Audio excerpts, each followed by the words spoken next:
Dobro večer i od moja strana, evo po peti pat sme повторно заедно.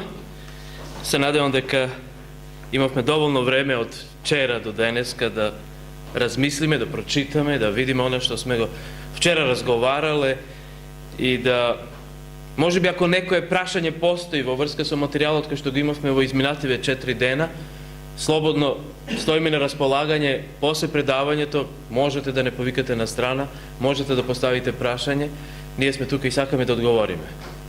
Ако случайно не сакате да разговарате, имате ливченце таму, земете, слободно напишете и на редорот кој што стои надвор, подајте го, значи, вашето прашање и ние ќе се трудиме да од наша страна дадеме одговор. Ви благодарам што и вечера ми укажавте част со вашето присуство и се надевам дека нема да ве разочарам и дека Господ ќе овозможи да навистина може преку мене да се изнесе оно што е потребно, што и за мене и за вас е многу важно за овој живот кој што го живееме на оваа планета. Како што чувме од текстот кој што беше прочитан, овој текст кој што 2000 години луѓето ги навдахнува, ги инспирира и колку год да човекот се трудел од своја страна да исцрпи богатство од овој текст, ја верувам дека никогаш нема да се исцрпи до Христовото доаѓање и подоцна и во вечноста кога ќе бидеме заедно со нашиот Господ, ја верувам дека уште повише ќе црпиме од богатството кое што стои. Значи, и од овие зборови верувам дека ќе останат врежани длабоко во нашиот ум.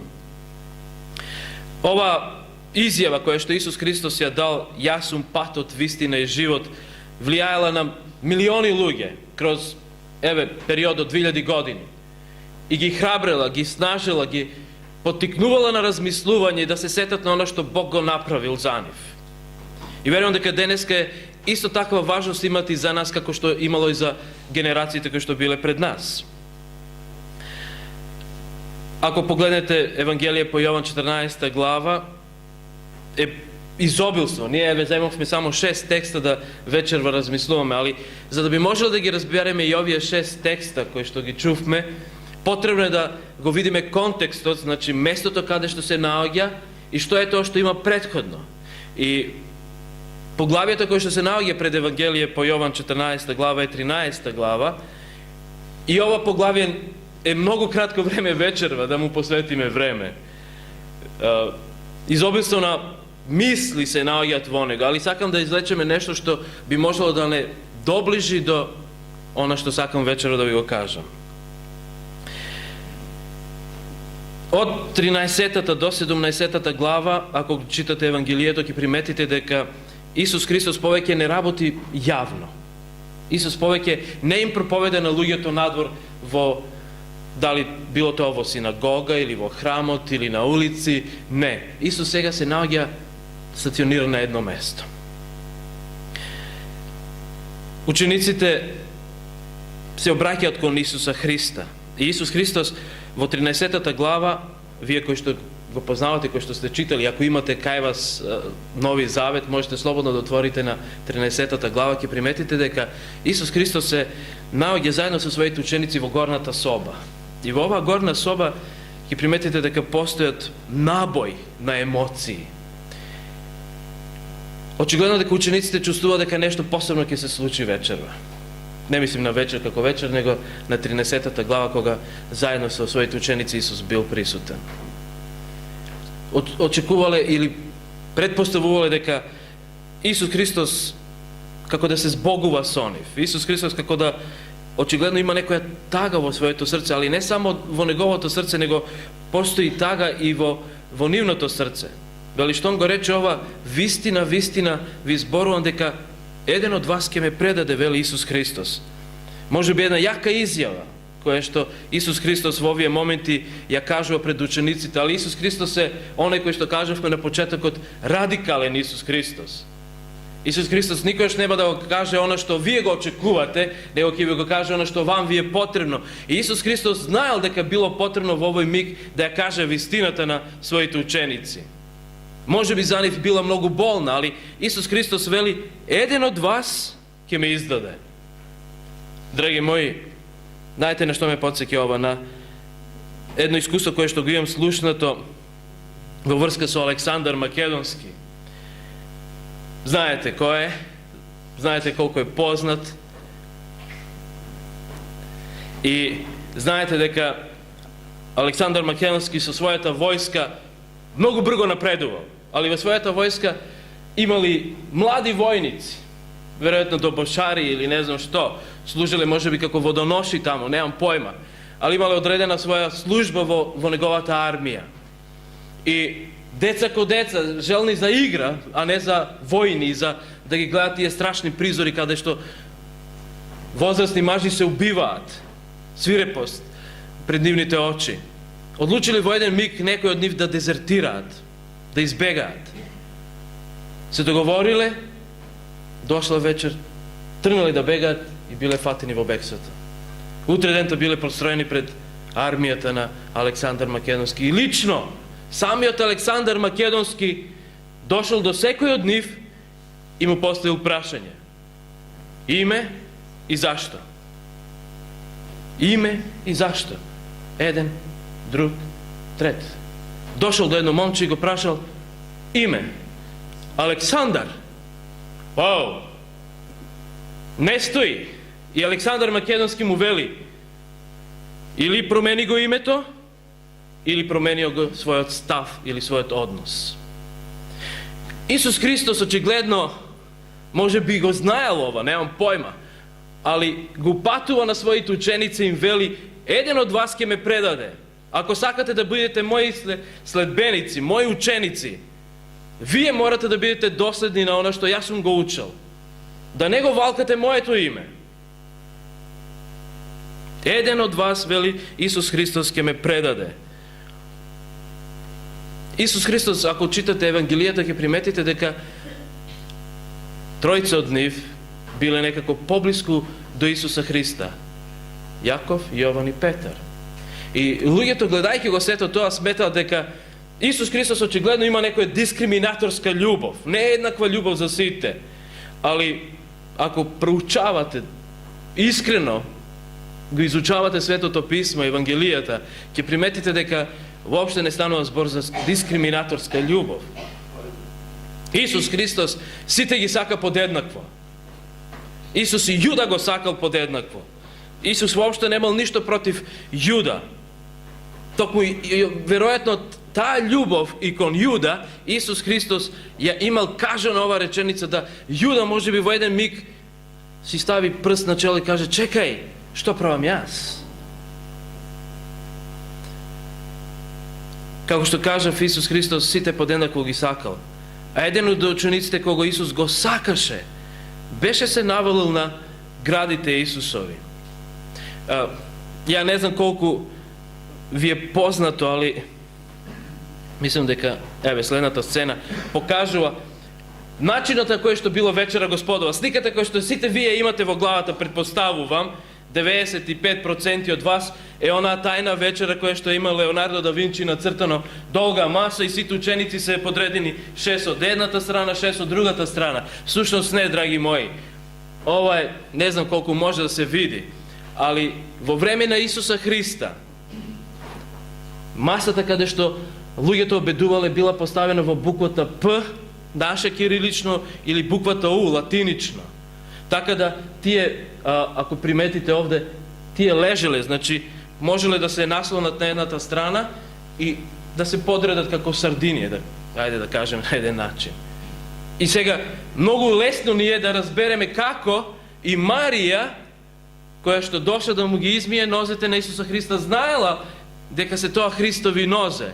Да е онаа сцена која што имаме од Леонардо да Винчи, Марија би морала од под масата да дзирка, да види, да не погреши, да не ги измие случајно нозете на Петар или Јован или Јаков, не знам. Али во ваква ситуација Марија е било полесно, еве, може би вака е полесно, и ова е темна слика, кај мене убаво се гледа. Ако некој сака подосно, може слободно дојде и да види. Значи, и веројатно ќе приметите дека тука е еден од учениците, ако погледам добро, овде е Исус Христос и еве го еден ученик кој што лежи на градите на Исуса Христа. Кој е тој кој што се навалил на градите на Исуса Христа? Најмладиот ученик за кој што сметаме и кажавме дека е најверојатно и писателот на ова Евангелие. Али самиот Симон Петар се потпрел да поблиску да биде до учителот, очигледно затоа што почувствувал дека нешто наскоро ќе се случи. Разделба очигледно ќе следува. И Петар сакал можеби да добие повише информации. И во следниот текст, во 25 стих, тој пак се навалил на градите Исусови и му рече: кој е Господи? Прашање кое што го поставил Јован, или кој е? Кој е тој кој што ќе те издаде? Дали можеме, ја ќе бидам слободен и храбар, дозволете ми да го поставам истото прашање и за мене и за вас. Дали сум јас тој кој што може би сум го издал Господа Исуса Христа? Велам дека сум христијанин. Дали навистина го живеам животот како христијанин? Дали сум го случајно издал Исуса Христа со својот живот, со своето однесување, со своето зборување, со било што од мојот живот што би можело да ga издаде Исуса Христа? Дали сум јас случајно нешто такво направил во својот живот? Може би сум излажал, не знам. Дали сум го издал на тој начин Исуса Христа? Е прашање кое што во она време, али ова прашање, драги мои, е живо и денеска. Кој е Господи? Да не сум тоа јас. Во едно друго Евангелие стои. Да не сум тоа јас. Исус Христос ќе каже во следниот стих, Исус одговори: оно е на кого јас ќе му натопам залак и ќе му го подадам. За семитскиот народ и за народите кои што живееле во тие источни, во Блискиот Исток, на некого да натопиш залак и да му го дадеш не е издајство, него всушност покажува посебна внимание и посебна љубов кон таа особа. И со овој гест Исус Христос всушност на Јуда сака да му каже: Јуда, јас те сакам и понатаму, и покрај тоа што знам што следно ќе направиш во животот. Јас и понатаму те сакам и не се откажувам за тебе, Јуда. Исус овој гест тоа му го покажал на Јуда. Али Јуда очигледно не го препознал овој гест. Прашање кое што ни се поставува сега: кој е Јуда? Зошто Јуда го издал Исуса Христа? Која е причината? Дали се тие пусти, бедни 30 сребреници за кои што го издал Исуса Христа? Не. Јуда е всушност особа која што, личност која што, како што кажавме минатиот пат за Никодим.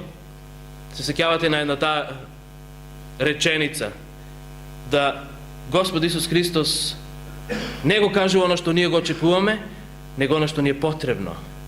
И очигледно Исус Христос тоа, како што каже в Прегеска, го кажал за Јуда да разбери дека: Јуда, патот по кој што си тргнал не е добар за тебе, те води во пропаст. И Јуда очигледно не ги разбира овие реченици кои што Исус му ги патува. Јуда е личност која што она има план. Јас, Господе, ќе те водам онака како што јас сакам. Дали може би себе си да се препознаеме да сме како Јуда. Не му дозволуваме на Бога да Бог не води, него ние велиме: јас ќе те водам тебе. Јас ќе управувам со настаните кои што треба да бидат. Јуда бил присутен во сите чуда кои што Исус Христос ги направил. Дури овој знак кој што Исус Христос го прави со потопување на залакот и давање на Јуда е знак на Јуда како мера на предострожност и укажување: Јуда, пази што правиш. Јуда мислил дека јас сум оне кој што треба да му го покажам патот на Исуса Христа. Исус Христос прави чуда, Исус може да лечи, Исус може да воскреснува, Исус може да дава храна на колку год сакате луѓе. За него не е проблем од 3 леба и 5 рибички или како год, колку го е број. Што год да имате расположиво, за Бога е се можно. Он ќе направи колку год војска, армија да се нахрани. Он ќе Кога ќе тргнеме на римјаните, очигледно може би Јуда го имал во својата глава. Кога ќе тргнеме на римјаните, кој да падне Исус, само ќе го допре, овој ќе стани. И ние ќе имаме неуништива војска. Таков Исус нам ни треба. Може би тоа Јуда го имал во својот ум. Не знаеме, али Јуда е оној кој што го води Исуса Христа. Драги мои, пак ќе бидам слободен и храбар да кажам, ние често може би се однесуваме кон нашиот Господ Исус Христос токму така како Јуда. Јас ќе те водам. Јас ќе го живеам како ја, животот како јас сакам и ќе бидам христијанин. Еве да видиш дека може. Али ја ќе кажам дека Јуда покажал дека не може. Тој став, таков однос не може да постои. Јуданиот живот тоа го покажал. И Јуда очигледно бил разочаран кога видел дека Исус Христос наместо да ги прави тие чуда, Исус Христос дозволува да го врзат, да го одведат, да го камшикуваат и не само што го камшикувале, да му стават трнова круна. И не само што му ставиле трнова круна, му дале патибулум да носи. И не само што му дале патибулум да носи, него го одвеле на Голгота, на место да почини со најголеми криминалци. Јуда разочаран, заминува во ноќ. После оној залак, Јуда заминува во ноќ. На што ве ова потсеќа? На Никодим кој што излегува во ноќ, драги мои. Али Никодим бил човек кој што ризикувал. Во последен миг го прифатил Исуса Христа како спасител. Јуда не. Нажалост, Јуда и покрај тоа што живеел во близината на светлината на Исуса Христа, кој што е светлина, виделина, затоа што Исус Христос вели за себе: јас сум виделина на овој свет. Јас сум пат, вистина и живот. Јуда не го препознал. Излегува во ноќ. Човек кој што му дозволил на ѓаволот да владее со неговото срце. Јуда имал свој план, свој начин на живење. Очигледно бил тврдоглав човек. Јас знам Бога, може би Јуда си мислил во својата глава. И во 27 стих вели: тогаш по залакот сатаната влезе во него. А Исус му рече: што ќе правиш? Прави бргу. Може би сега прашање кое што ни се поставува во нашите умови: како тоа сега ѓаволот влегол во него? Што всушност тоа значи? Јас би кажал дека најверојатно Јуда после тој залак очигледно да ја отворил широм вратата на своето срце, да ѓаволот управува во потполност со него. Се дал во служба на нечестивиот. Исус Христос, знаејќи го ова му вели: што ќе правиш? Прави бргу. И знаете што се случило суде. Излегол надвор и после известно време си го одзели својот живот. Излегол во ноќ. Во ноќте од која што повеќе никогаш нема да се врати. Никодим излегол во ноќ, али во ноќте во која што подосна во својот живот го препознал Исуса Христа како Месија и го прифатил да живее според она што Исус го учел. Ноќ без враќање. Ноќте во која што Јуда заминал од Господа Исуса Христа. А тој што го зеде залакот, веднаш излезе и текстот Јован вели: беше ноќ. Не само што било можеби физичка ноќ, него била и духовна ноќ во срцето на Јуда, затоа што го отворил широм своето срце за ѓаволот, да делува преку него. Драги мои, јас не би сакал тоа да се случи со нас, со никого кој што седи овде, со никого кој што живее во овој град, во оваа држава, на овој свет. Али нажалост, оно што пред 2 дена ви го кажав, што го видов, е дека сепак има луѓе кои што го отвараат своето срце на сатаната, на ѓаволот, на нечестивиот и дозволуваат да тој управува со нив, да взимаат туѓи животи, да убиваат. Тие не го дале животот и немаат право на туѓ живот. А сепак се взимаат за право тоа да го направат. Не затоа што се своји. Јас ги жалам таквите особи. Затоа што очигледно не препознава дека нивното срце е отворено за делување на нечестивиот. Може би многу често вечера го спомнавме, али ја верувам дека треба да ја знаеме вистината. Затоа што Исус Христос вели, јас сум пат, вистина и живот. И ако не ја знаеме, драги мои, вистината, многу лесно можеме да бидеме одведени на разни патишта кои што може да не одведат далеко од Бога. Али тоа не е цел и смисол на нашиот живот на оваа планета. Бог сака да ја знаеме вистината, за да би можело да го живееме животот целосно, сврсисходно, пон со смисол. И текстот понатаму вели во 31 стих, кога тој излезе, Исус рече, сега се прослави Синот човечки и Бог се прослави во Него. Интересно е кога ќе ги читате овие текстови и следниот текст после него вели, а Бог се прослави во Него и Него Бог ќе го прослави, се мисли на Исуса Христа, во себе, и наскоро ќе го прослави. Колку пати се спомнува прослави, ако погледнете. Еве ќе вратиме уште еднаш. Имате 2 пати во 31 стих и 3 пати во 32. 5 пати. И Исус Христос очигледно сака да каже дека нешто е многу важно за нас. Кој кого ќе прослави? Дека Отецот ќе го прослави Синот. И дека Отецот ќе се прослави преку Синот, она што Синот наскоро ќе го направи. Ние знаеме што се случило со Исуса Христа. И она што следува после тоа, во 33 стих, ова е се од 13 глава, која што е увод во она 14 глава, вели во 33 стих, чеда. Замислите го овој збор. Чеда.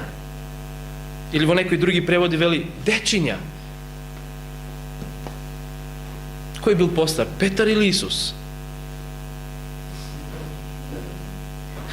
Исус од вечноста постои на тој начин, али ако гледаме во физичка сметла, кој во физичка? Петар. А Исус му се обраќа, вели, дечиња, чеда мои.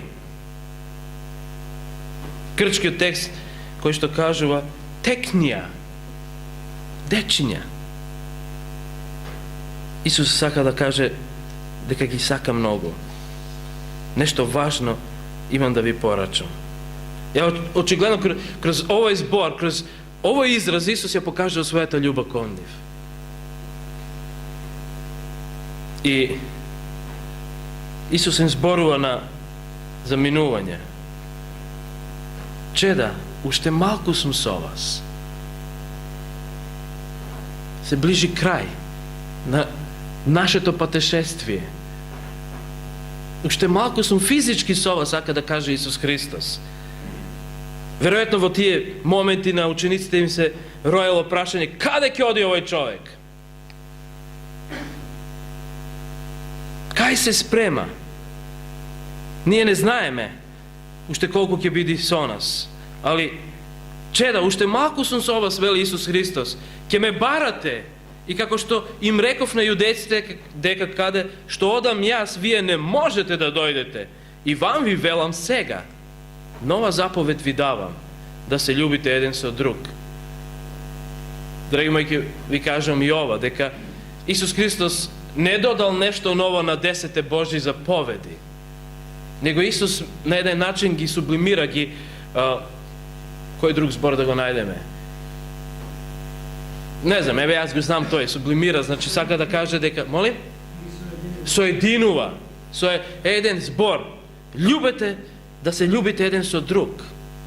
Всушност Исус Христос на едно друго место ќе кажете, сакај го Господа Бога својега и ближниот свој како самиот себе си. Исус Христос сака да каже дека со таа заповед ги скратува тие 10 Божји заповеди. Всушност тоа е смисолот и на едната Божја, едната плоча на Божите заповеди и другата. Едната која што зборува на односот помеѓу мене и Бога, а другата која што зборува помеѓу мене и човекот. Исус Христос само ги скратил во една форма, да кажам на еден начин. Ал не рекол дека не важат повеќе. Затоа Исус Христос им вели да се љубите еден со друг. Да имате љубов. Како јас што ве возлюбив вас, така и вие да се љубите, вели Исус Христос, еден со друг. по тоа ќе ве познаат сите дека сте мои ученици, ако имате љубов меѓу себе. Еве, драги мои, и препознавање, ова е тест да препознаете кои се Божи деца. Ако вие приметите дека некој не може да живее со својот ближен и не го сака, а вели го сакам Бога, што мислите, ја кажува вистината? Како може да вели го сакам Бога, а сестрата која што ја гледам не ја сакам? Извини, те гледам тебе сега моментално. Како може кога личноста која што ја гледаш, да не ја сакаш, а Бога не го гледаш и вели јас го сакам Бога? Драги мои, јас ќе бидам пак слободен и храбар да кажам дека за мене таа личност не ја зборува вистината. Не ја кажува вистината. И вистина во него не постои. Ако тој нема љубов кон ближните, значи дека Божјата љубов во него не живее, не постои Божјата љубов во него. И тогаш Петар, кој често во христијанската теологија е наречен антијуда, личност која се спротивставува на Јуда, значи Јуда ако се понашал на еден свој начин, Петар се поставил спротивно на Јуда. И Петар, еве што вели Симон Петар, му рече: Господи, каде одиш? Зошто ти го зборуваш ова, Господе? За какво заминување сега зборуваш? Па ние се надеваме дека ти наскоро ќе воспоставиш царство, а ти велиш дека ќе замениш. Чекај, уште не си ја завршил мисијата која што треба да се оствари. Кај е царството на кое што се надеваме? Па ние цело време те следиме токму поради тоа царство, ти сега велиш заминуваш. Како? Каде? Заминуваш, Господе? Петрово прашање. Може би ова е прашањето и на човештвото наскоро ќе биде: каде си, Господе? Каде си заминал? А Господе тука, уште малце, драги мои, Божјата милост уште малце е присутна на планетава Земја. И тогаш може би ќе се постави ова прашање, али да не биде касно. За Јуда било касно, за Никодим не.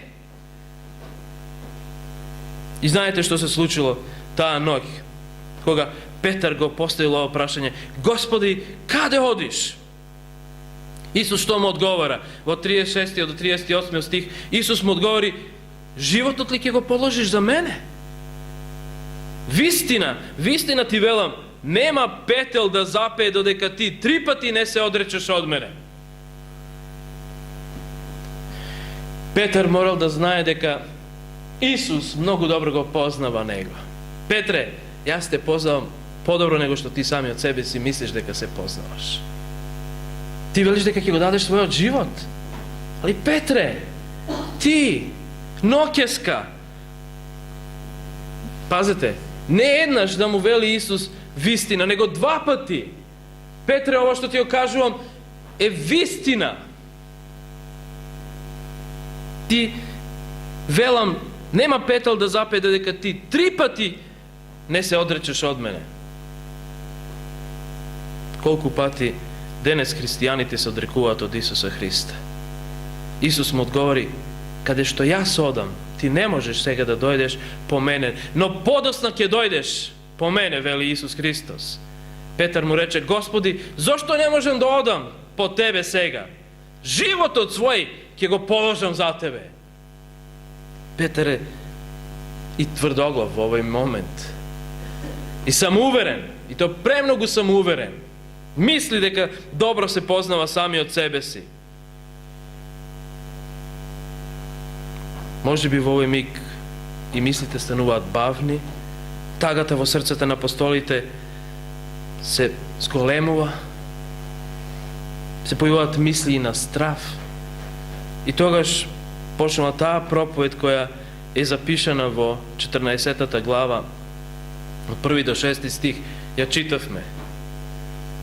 Интересен е текстот кој што го слушнавме прегеска. Може би само тоа да го кажем дека Мартин Лутер сметал дека ова е една од најдобрата и најутешната проповед која Исус Христос некогаш ја кажал покрај текстот кој што се наоѓа запишан во Евангелието по Јован 3:16. Ovo je na jedan način testament koji što Isus Hristos ga ostavil na svojata crkva. Posljedna želba koja što Isus Hristos je ostavil na svojata crkva. I Isus Hristos go započne ovaj svoj govor. Gledajte go, prvi od stih. Veli da ne se plaši srce to vaše, verujte vo Boga i vo mene verujte, veli Isus Hristos. Zapazite i prvite zbori koji što Isus Hristos ga ovdje kažuva. Da ne se plaši. Zašto? Očigledno da Isus Hristos znao kakvi vremenja će dojdat pred njegovato doagenje. Od početok do kraj znao kako će biti vreme to na ova planeta Zemlja. Možemo da kažemo Isus Hristos je prorok u ovim momenti zato što proreknuva. Veli da ne se plaši srce to vaše. Ako pogledate ono što se slučilo na našoj planete, povtorno onoj nemil nastan od Nigerija, ne sam slušao ove denovi vesti, iskreno da vi kažem, ne znam što se slučilo, ali može bi vi koji što pratite, može bi ke se setite na tije momenti, na politička ta scena na našoj planeta. Mirot je mnogo nestabilen, na stakleni noze. Za kratko vreme može da izbije vojna. Bilo kade. Amerikanci te se spremni sekada da reagiraat. Samo ako se kaže, treba da se ratува, gotovo je. Tije se spremni tamo da trgnu da vojuvaat. Od druga strana, Isus Hristos znao da kao posljedno vreme mnogo raboti će se promenat na planeteva Zemlja. Mnogo bolesti će se pojavat. Kako što kažem pred nekoja večer, taman će se najde lek za nekoja bolest, se pojavува druga. Evo, pred nekoje vreme imavme neli onoj ptiči grip. Ne znam svega kakov grip će se pojavi naskoro. Kakvo ime će mu dadat. Ali, gledate deka non stop ne bombardirat su nekoj bolesti. Ne znam koliko pratite, evo, će vi stavam nešto kako zadača, može bi utre kako izlezete sred Beldeni, kako će poglednete ko nebo to, će primetite avionite koji što će preletat. Ali poglednete go tragot koji što go ostavat. Nekoj ostava trag, vednaš zadnjiv go snemuva, ali ima avioni koji što će preletat preko celiот horizont i tragot ostanuva, može bi po polovina sat, po sat vreme posle niv. Da li ste se prašali zašto nekogaš se slučilo to? Zato što vo gorivo to stava nešto sa koje što go prska teritorijata nad koja preletuva. I nije sve, znajete što? On je beli, mali gluvčinja, pokusni, eksperimentalni. Ispituva kako će se odnesuvam. Nažalost, deneska čovečki život, znajete koliko vredi? Ništa. Ništa. Pola denar. I dobra cena. Možem da kažem. Nekoj može bi ni toliko ne bi go dao. Ništa za nego ne vredi deneska čovečki život. Evo kakvo vreme sme stasili. Zato očigledno Isus Hristos, znajki go vremete vo koje što ľuѓето ќе живеат пред неговото доаѓање, вели да не се плаши срцето ваше. Што е оно што луѓето, следбениците на Исуса Христа ќе ги држи во тоа време? Вера. Ако земете сега за вера, може цела една тематика да се држи за ова. Што е вера? Вера е убедување за нешто што наскоро ќе дојде. Не го гледате, али наскоро ќе настане, ќе се случи тоа. И затоа Исус Христос вели, верувајте во Бога и во мене верувајте, вели Исус Христос. И ако верувате во мене, тогаш немате причина за страв. Вториот стих, значи, ова се стравотиите кои што ги имаат на нашата планета Земја. Не мора да ја подсеќам, затоа што секој едно секојдневно ги гледа тие работи. Вели, во домот на мојот отец има малце место. Многу место. Немојте да дозволите да се преварите. Многу место. Не малце, многу. Знаете ли што значи ова? Тоа значи дека јас утре со тебе брате, нема да се карам за меѓата. Зашто? Имаме доволно простор. Сакаш Марс? Твое. Сакаш Јупитер? Твое. Господе, која е планета за мене? ne znam, tamo nekoja, leva, prihvaćam. Celo univerzum je pred nas, dragi moji. I zašto da se karame za megije od milimetar? A, Mars i Jupiter se graniče. Čekaj. Ne može. Ne. Isus veli, vodomotna moj Otec ima mnogo mesto za živenje. A da nemaše, zarem jaske vi kaže, odam da vi prigotva mesto. Isus ne je laža. Isus je kažuva vistinata, dragi moji. Ima mnogo mesto, zato ne je potrebno nije kako ljudje da se karame. Ali Isus otišao da go prigoti to mesto. I nije treba da budeme spremni. Vodomotna moj Otec ima mnogo mesto za živenje, a da nemaše zarem jaske vi kaže, odam da vi prigotvam. I koja ke otidam i ke vi prigotvam mesto, veli Isus Hristos, pak ke dojdam i ke ve zemam vas kaj sebe, za da bidete i vije kade što sam jas. Ova se zborovi koji što 2000 godini unazad, gi hrabrele hristijanite, Hristovite sledbenici. Isus Hristos povtorno ke dojde.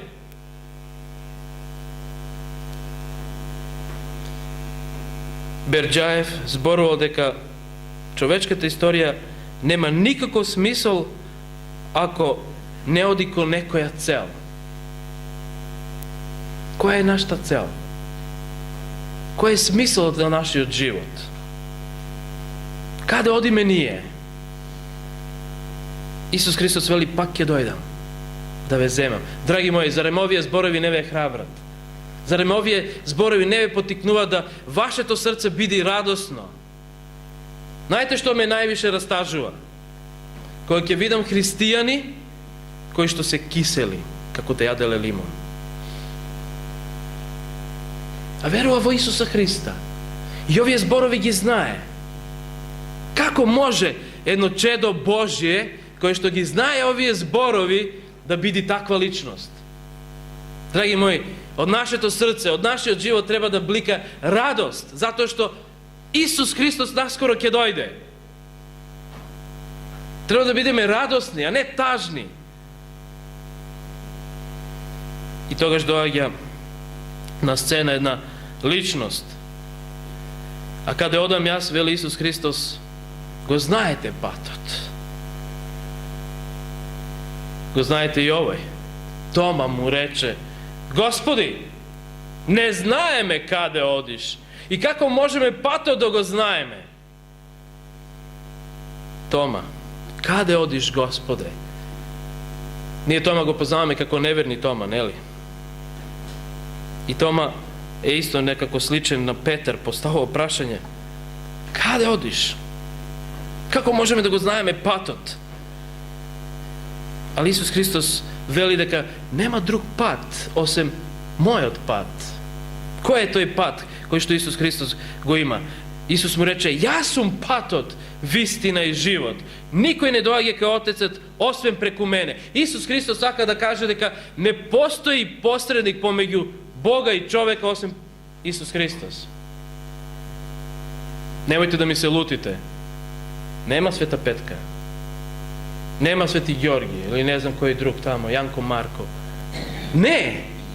Site tije može bi živele pobožen život i go sledili Isusa Hrista, ali tije se dole pod zemljata i počivati i go čekat Hristovato doagjanje. I ako Gospod se umilostivi i gi prepoznaje kako svoji čeda, da gi voskresne. Kako možeme tagoš jedna takva osoba koja što go čeka Hristovato doagjanje da se nadejame deka ta ke posreduva za mene ili toj ke posreduva za mene? Zato Isus Hristos jasno i glasno ja kažel vistinata, dragi moji, ja sam patot, vistina i život. Nikoj, ama nikoj ne doaja kaj Otecot, osim preku mene. Imate vo 1. Timoteja 2. glava 5. stih, deka samo Gospod Isus Hristos je posrednik pomeđu Boga i čoveka. Iako čitate pat je centralen zbor vo ova poglavija. Isus veli, ja sam patot. Ja sum. Interesan je ovaj izraz koji što Isus go koristi. Ja sum. Може би за нас денеска ништо не ни значи овој израз «Јас сум». Али за евреите во она време кога Исус Христос го изговорил ова, или грчки «Его ејми», знаете на што ги подсекало? «Јас сум» во 8, оној што е. Исус им рече «Вистина, вистина ви велам, јас постојам уште пред да се роди Аврам». Пред да биде Аврам, пред да постои Аврам, пред да се роди Аврам, јас сум.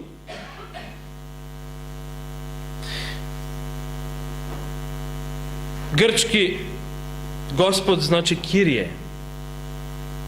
Али еврејскиот збор кој што се користи овде е Јаве или Јахве. А Јахве е алузија која има своје корење во еврејскиот глагол хаја, да се биди. Јас сум оне кој што сум. Ако го читате текстот во, мислам дека го имаме во Излез 3 глава 14 стих, Бог му одговори на Мојсе велејки: јас сум оној кој вечно постои. Оној кој вечно постои ме испрати кај вас. Јас вечно постојам, вели Исус Христос. Јас сум од почеток. Како ти е името, го прашал Мојсе, еве го одговорот кој што Исус му го одговорил. Јас сум оној кој вечно постои. Видовме во самиот увод дека Евангелие по Јован 1 глава од 1 до 3 стих. Се што е создадено преку Исуса Христа. Така. Значи, и почетокот кога е создавана нашава планета и човекот кога е создаден преку Исуса Христа. Јас сум оној кој бил, кој е и кој ќе биде. Сака да каже Исус Христос. Јас сум причинител на сите причини, али самиот без причина, сака да каже Исус Христос. Може би ова игра на зборови, али тоа е суштината на Бога, дека Бог нема причина за своето постоење. Јас сум. Ние денеска како луѓе имаме многу автопатишта, многу раскрсници и често човекот се губи. Ја можам да кажам дека живеевме во Англија, една особа која што знае какви се патиштата во Англија, може би она самата се има изгубено. Во една прилика отидовме да ги дочекаме дедом и баба ми на аеродром. Ги зедовме и се враќаме назад и застанав во еден миг, а немав GPS, ни ден денеска го нема. И велам на сопругата, лево или десно? Вика, лево. Убедена, лево. Видиме лево. Мене патот не ми е познат. Вика, ние го погрешивме. Не, вика, ќе видиш наскоро, ќе ти биде познато. Не. Се подалеку, се по непознато ми е мене. Ја викам, ние го сгрешивме патот. А автопатишта во Англија не можеш да се вратиш, да свртиш на него и да се вратиш назад. Нема шанси. Чекај го следното место или следниот град па да излезиш. И само се молев кога ли ќе дојде тој следен град. Кога дојде, врти доле, излего и викам, враќај се назад. И кога се вративме назад, продолжив, сега ми е познато. Такви се патиштата денеска, драги мои, и во човечките животи. Се губиме често. Ние мислиме дека сите патишта водат кон Бога. Не. Исус Христос вели, јас сум пат. Само е овој пат преку кој што можете да дојдете до Бога, до спознанието на вистината. Нема друг пат. И ако погледнете овој свет е место на талкање, луѓето само талкаат, лутаат и не знаат кај идат. Немаат вистински GPS. Не го читаат и затоа и талкаат. Ако би го читале, не би можеле да бидат изгубени. Затоа и пеевме на почетокот онаа песна. Ако го погледнете животот на оваа наша планета, какви призори ќе видите? Само замините во болница. Не мора во болница, драги мои. Знаете ли колку денеска деца имат умрено? Статистиката вели измеѓу 30.000 и 40.000 само денеска. Само во еден ден на оваа наша планета починале. А да не зборуваме за луѓе кои што загинале во било која каква несреќа. Луѓето умираат насекаде. Ono što mene najmnogo me plašеше dodека студирав, додека бев на теологија во Белград и често одев во шетње и низ Кошутња, кој ќе поминам познато гробиште, ќе поминам низ Кошутња, ќе гледам тие прекрасни гробови кои што ги направиле. Колкава пара викаме тука дадена. Да таа пара беше дадена на некој кој што е гладен, жеден, гол, бос. Следното прашање кое ми се поставуваше во главата, колку гробови ќе се отворат овде кога Исус ќе дојде? Колку од нив ќе излезат на воскресение? Тоа е земјата на која што ние денеска живееме, драги мои. Може би е сурова оваа слика, али тоа е реалноста во која што ние се наоѓаме. И мораме да ја знаеме таа реалност. И ако погледнете, ќе видите дека луѓето не гледаат горе, него сите гледаат некако долу. Погледот е свртен долу. А Бог не создал да гледаме горе, кон Него. И да бидеме радосни, затоа што го очекуваме да дојде. Во една прилика, познат цар, Навуходоносор, за оние кои што ја читале Библијата и кои што ја познаваат историјата, знаете ли што кажал? Не ли е тоа Вавилон кој јас го создадов? Знаете што значи ова? Кој е како мене? Јас правам оно што сакам. Јас можам, ма нема сила која што може мене да ми се спротивстави. Знаете следното што му се случило, малце подесо кој ќе читате, вели дека станал слично на некој животно. Човек кој што мислел дека е некој нешто. Денеска имате многу такви кои што мислел дека се некој нешто. И ако ги погледнете луѓето денес, грчки збор, се не знам дали ќе го кажам правилно како што е, дека луѓето се слични на животно, вели во Новиот Завет има два збора, саркикос и саркинос, кои што укажува дека човекот е станува сличен на животно. До каде човекот може да деградира? Одите, се тргнале со еден план, ви се случува сосем нешто друго. Непредвидено. Еве, неодамна, нели, не знам колку тоа го слушнав пред да дојдам вамо.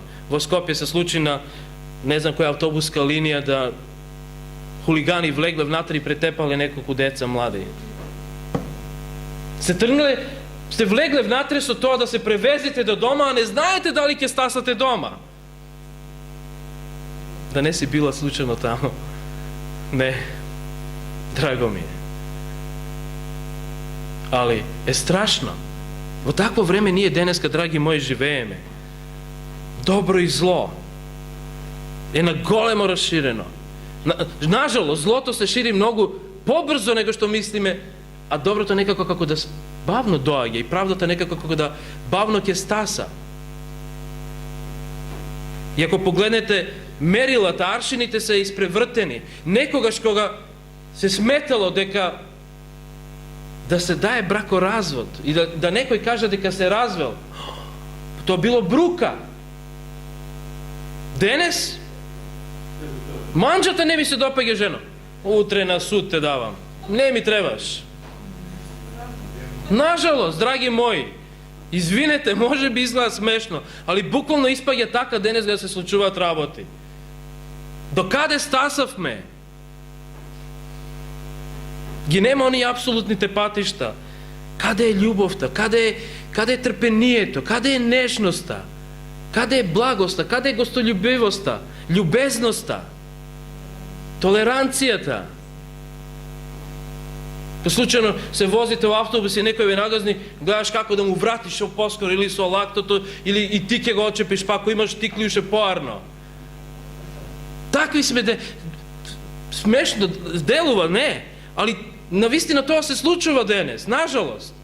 Еве, ќе ви кажам пример од животот. Се возиме во Белград дека студирав, во трамвај, и влегува бабичка, стара, едва и стои на нозете. И нема место, јас стојам, никојаш не сакав да седам. Сега не, испегам убав, не, леп. Баш од таа причина што не сакам да на некого му зазивам место и гледам млади седат. И очекувам ќе станат. Бабата доаѓа до него, го гледа I mislim će biti dovoljno za nego što će pogledati da mu kaže sinko stani. I mu veli sinko, može li do 7? Ne babo. Šo? Jaz da ti stanam? Pa mene nozete da me bolati kako je dojamo v svojih godini, da me nozete bola da ne možem dodam. Ne, ti si stara. Hej, kada je ljubovta tuka? Kada je počituvanje takom starite? Do kada je ke idime se podolu i podolu? Znam da kak je ovladni. Ali zato Isus Hristos i ni kažal da ne se plaši srce to vaše. Verujete vo Boga i vo mene verujete. Vakvo vreme ke dojde, dragi moji. Isus je pat. Kakov pat? To je pat na ljubov, na mir, na vistina, na pravda. I bi možele vo nedogled da nabrojuvame. To je Isus Hristos. To je onaj koji što nije sakame da go sledime. A ako go sledime, ako velime deka sme Hristovi sledbenici, togaš ovije atributi treba da gi ima i vo nas. Pat na oprostuvanje. Da li sme spremni da prostime? Može bi polesno ni da prostime na mače i na kuće koje što može bi ke ni gi iskini vlečkite, ke ni gi frli ne znam kada i ne može da gi najdeme, a na svoje to dete ne može da mu prostime. A velim deka sme hristijani. Čovjekът е създаден да оди по Христовиот пат. Дозволите ми да установам дека човековата природа е таква да не е создадена да оди по патиште на омразата. Зашто? Затоа што секогаш кога мразите некого, всушност, вие самите на себе си наудувате. Вам лошо ќе ви биде. Не мислите дека на некој друг ќе му биде лошо, него и вам ќе ви се врати. Знаете што е тоа? Тоа е бумеранг. Бумеранг кој што не можете да го приметите, али ќе дојде еден ден. Ја знаете и она изреката која што и во Библијата стои, кој дупка копа, сам во неа паѓа. Таква е омразата всушност во животот на луѓето. Свети Августин кажал, нема мир во човечкото срце, освен во Бога. Ние не можеме да најдеме на друго место мир, освен во Бога. Исус вели, его ејми ходос. Јас сум пат. Христос е единствениот пат. Следен збор кој што Исус го вели, јас сум вистина, але теја. Мнозина тврделе дека се вистина. Мухамед тврдел дека е вистина. Буда тврдел дека е вистина. Али, дозволите ми вечерва да направиме еден краток тест и да провериме, да видиме кој е на вистина вистина. Дали на вистина Мухамед е вистина, дали на вистина е Буда вистина, или е Исус Христос вистината? Кој е вистина? Е прашање кое што ќе го поставиме. Ако ја прашате Библијата, знаете што ќе ви каже Библијата? Вистината е Исус. Така ли? Ако ги прашате будистичките литература, Бхагавад Гита или нешто год, ќе ви каже Буда е вистина. Ако го прашате Куранот, Куранот ќе каже Мухамед е вистина. И сега се наоѓаме во недоумица. Кој е вистина? Еве еден атеистички пристап кој што би сакал да го споделам со вас. Еден професор на Белградскиот универзитет Чимич вели дека постои историско искуство на човештвото.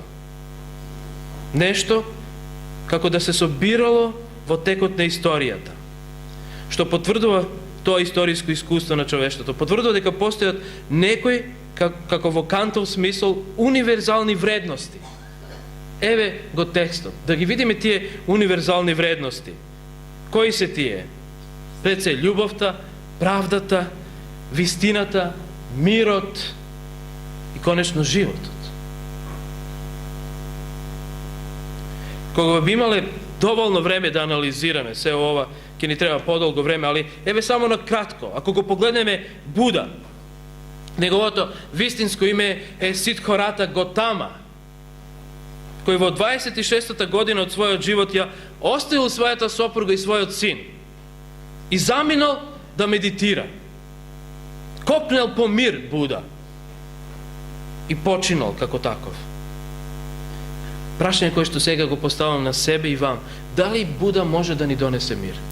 Ако тој самиот копнел по мир, ја напуштил својата сопруга i svoje to dete da отиде да најде мир? Може да ви даде мир таква особа која ще починете? Дали може да се сложиме тогаш сите заедно дека он паѓа на овој тест? Да? Ке? Идеме понатаму. Мухамед. Некои го сметаат како врвен воин, а не како верски водач. Затоа што се справувал повише, се побрзо со оружје. Може би грешам, али сум чул и сум читал на некои места дека таму каде што можел што побрзо да делувал со меч. И ние знаеме денеска каде се наоѓа неговиот гроб. Мухамед не може да го задоволи основните потреби на луѓето. Зашто? Затоа што не може да даде живот. И он самиот чека во правот за да некој дојде и да му даде живот. Драги мои, кој тогаш останува на тестот и кој што може да го помине овој тест? Кој тој кој што дава љубов? Кој тој кој што дава мир? Кој тој кој што има вистината и пред се животот? Никој друг него, само Исус Христос. Тогаш, драги мои, нашиот GPS, Библија, Библијата, ја кажува вистината.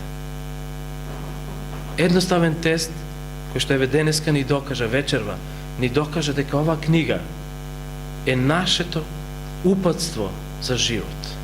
А не само за нас, драги мои, него за сите луѓе на оваа планета. Затоа што Исус ја покажал својата љубов со оној текст кој што го читавме неколку пати. Затоа што го даде својот син единороден, да секој кој ќе поверува во него не загине, него да има живот вечен. Бог сака да ни даде живот вечен. Дали ние сакаме да го примиме? Исус Христос е живот.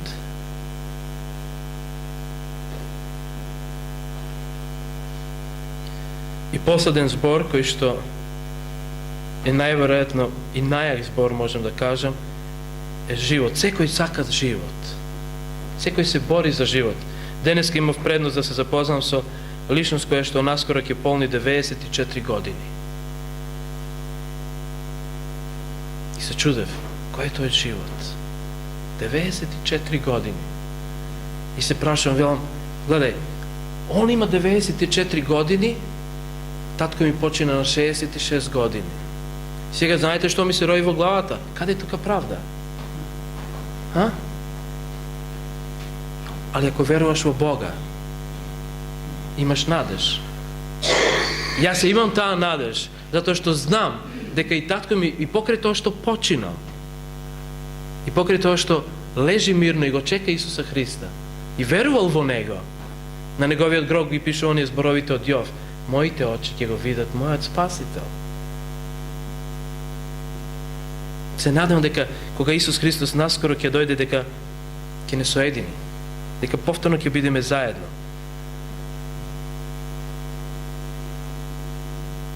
Исус Христос вели: никој нема да дојде кај таткото освен преку мене.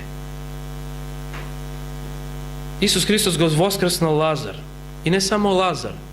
Има уште неколку случаеви во кои што Исус Христос ги воскреснал некои личности во Библијата.